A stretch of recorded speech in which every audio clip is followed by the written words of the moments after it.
Hello friends, स्वागत है आपका एक बार फिर से आपके अपने लीगल चैनल में। आज के इस वीडियो में हम बात करेंगे प्रॉपर्टी की। आपने देखा होगा जैसे मैट्रिमोनियल डिस्प्यूट्स स्टार्ट होते हैं, दोनों पार्टीज अपने अपने नाम से प्रॉपर्टीज हटाने में लग जाती हैं। लड़की के नाम पे कोई प्रॉपर्टी होती है वो भी उसको हटाना चालू कर देती है, लड़के के नाम पे होती है वो भी हटाना चालू कर देता है।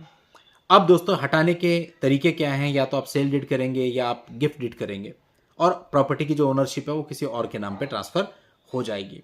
तो अब इसके पीछे की रियलिटी आज की इस वीडियो में हम जानेंगे कि कितनी कंडीशन मैक्सिमम ऐसी हो सकती हैं, कब ऐसा करना सही है, कब नहीं, या कुछ और ऑप्शन आपके लिए बेहतर हो सकते हैं। अब मान लेते हैं आप हस्बैंड है, आपके ऊपर फॉल्स केस आने वाले हैं, आपको पता है या फिर आ चुके हैं, आपको नोटिस नहीं आया या इवन हम कहते हैं नोटिस भी आ गया। आपके पास कुछ प्रॉपर्टीज हैं, आपके मन में सवाल आता है क्या प्रॉपर्टी मैं किसी और के नाम कर दूं, क्योंकि अब लड़की ने केस डाल दिया तो प्रॉपर्टी में हक मांगेगी। देखिए ऐसा है, आपके पास अगर कोई प्रॉपर्टी है, मान लेते कोई लैंड है, कोई फ्लैट है, कुछ भी है, उसमें वो हक नहीं मांग सकती है। मतलब वो ये नहीं कह सकती है मुझे इस प्रॉपर्टी में इतना अधिकार दो। लेकिन आज के समय पे क्या हो रहा है, देखिए एक मामला है हमारा। उस मामले में जो लड़का है वो बैंगलोर रह रहा है, उसने माता पिता को अपने पास बुला लिया, प्रॉपर्टी वैकेट हो गई और प्रॉपर्टी में पत्नी और उसके परिवार वालों ने कब्जा कर लिया। और दोस्तों ऐसा एक नहीं, अभी एक मेघालय का ऐसा मामला था जिसमें वो साहब मेरे पास देहरादून आ गए मेघालय से रिलीफ के लिए, इतने परेशान थे। उनकी खुद की प्रॉपर्टी थी वाइफ के नाम पे, और उनकी बहू आई, ताला तोड़ा, प्रॉपर्टी में कब्जा मार दिया। अब ऐसे मामलों में आप क्या करेंगे? आपके पास कोई ऑप्शन नहीं होता। आप जाते हैं, सीनियर सिटीजन का केस डाल रहे हैं, इविक्शन का केस डाल रहे हैं, केस पे केस चलता रहता है, तारीखों पे तारीख चलती रहती है और आपकी प्रॉपर्टी को कोई और इंजॉय कर रहा होता है। ये परिस्थिति है जिसकी वजह से आपको प्रॉपर्टी को ट्रांसफर करने की जरूरत है।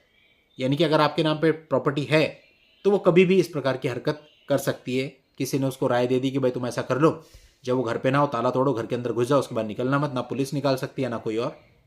तो आपकी प्रॉपर्टी चाहे 1 करोड़ की है चाहे 50 लाख की, आपकी प्रॉपर्टी गई। अब इस चीज को सेव करने के लिए आपके लिए बेहतर होता है कि जब आपके विवाद शुरू हो उसी समय पे अपने नाम से हर प्रकार की प्रॉपर्टी हटा दो, बेच दो, पैसा ले लो, जेन्युइनली बेच दो। ये भी नहीं किसी रिश्तेदार को ट्रांसफर, जेन्युइनली बेच दो, पैसा ले लो और प्रॉपर्टी को अपने नाम से हटा दो, तो ये झंझट ही नहीं रहेगा। दूसरी इसकी वजह होती है, डीवी एक्ट में पत्नी रेसिडेंस राइट के लिए क्लेम करती है। कई बार रेसिडेंस राइट उसको आपकी प्रॉपर्टी में ही दे दिया जाता है। अब ऐसे में तो कोर्ट का ऑर्डर लेके आएगी, फिर तो कोई भी नहीं रोक सकता, वैसे भी नहीं रोक सकता। कोर्ट का ऑर्डर ले आई तो फिर तो कोई रोक ही नहीं सकता, कुछ भी नहीं कर सकते आप। अब इस मामले में भी प्रॉपर्टी कब्जे में हो गई, क्योंकि ऑर्डर से आए या बिना ऑर्डर के आए, अगर वो आपके घर के अंदर घुस गई तो कब्जा पक्का।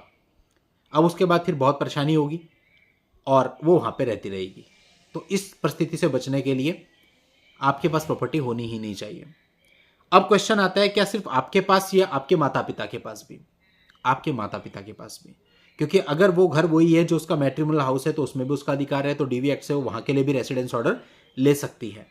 तो बेहतर है, एक तो प्रॉपर्टी को वैकेंट बिल्कुल मत छोड़िए कि आप किसी और शहर में चले गए, वहां ताला मार दिया, तोड़ के घुस जाएगी। अगर आप वहां पर हैं फिर तो आप मान लीजिए कैसे भी आप उसको रोक सकते हैं, लड़के झगड़ के प्यार से कैसे भी रोक सकते हैं। फिर भी नहीं आने देंगे जी, हम हमारी प्रॉपर्टी नहीं आने देंगे, जो होगा कोर्ट से होगा, पुलिस आ गई, सब कुछ हैंडल हो सकता है एक बार के लिए। वहां पे भी आपको बहुत मजबूत बनना पड़ेगा तब।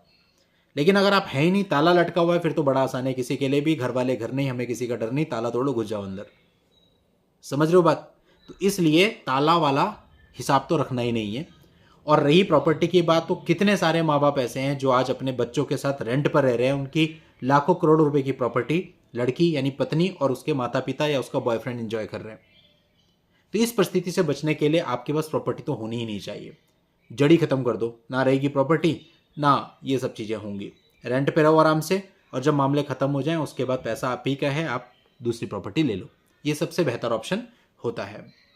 अब बात करते हैं उन मामलों की जहां पर पति ने प्योरली अपनी पत्नी के नाम से प्रॉपर्टी खरीद ली है स्टैंप ड्यूटी बचाने के लिए। अब इस मामले में पत्नी को आपने खुद ही 50% का ओनर बना दिया है। अब इसके अंदर आने से तो आप पत्नी को रोक ही नहीं सकते कैसे भी। आप कोर्ट में भी जाओगे आपको स्टे भी नहीं मिलेगा, क्योंकि 50% ओनर वो है, तो उसको कोर्ट रोक नहीं सकती है अगर उसके नाम पे रजिस्टर्ड सेल डीड है। अब आप कहते हैं साहब पैसे तो मैंने दिए थे, तो उसके लिए फिर आपको सिविल सूट करना पड़ेगा, जहां आपको साबित करना पड़ेगा सारा पेमेंट आपने किया है और इसका टाइटल 100% आपको ट्रांसफर कर दिया जाए। बट उसमें भी एकदम से तो होगा नहीं, उसमें भी सालों का समय लगता है।